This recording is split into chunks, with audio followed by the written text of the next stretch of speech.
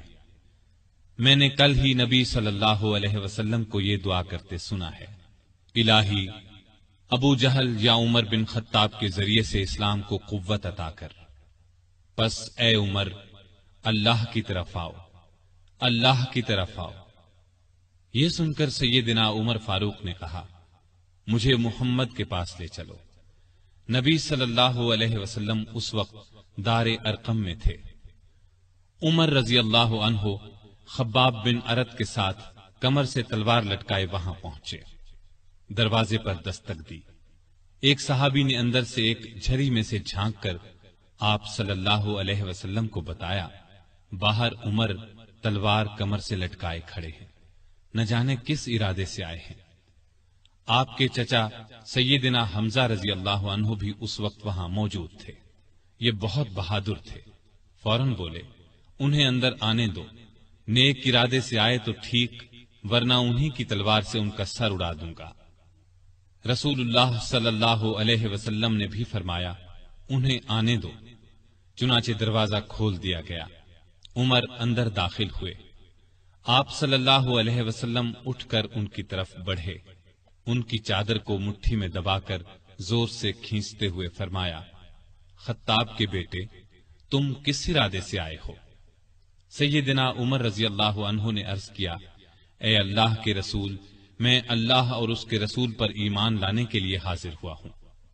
اس پر آپ صلی اللہ علیہ وسلم نے زور سے اللہ اکبر فرمایا۔ باقی مسلمانوں نے بھی اللہ اکبر کا نعرہ لگایا۔ اب عمر رضی اللہ عنہ نے کلمہ پڑھا، پھر بولے، اے اللہ کے رسول، کیا ہم حق پر نہیں ہیں؟ آپ نے فرمایا، اس ذات کی قسم جس کے قبضے میں میری جان ہے، تم لوگ حق پر ہو۔ یہ سن کر سیدنا عمر فاروق نے عرض کیا، جب ہم حق پر ہیں اور کافر غلط راستے پر، تو پھر اپنا دین کیوں چھپائیں؟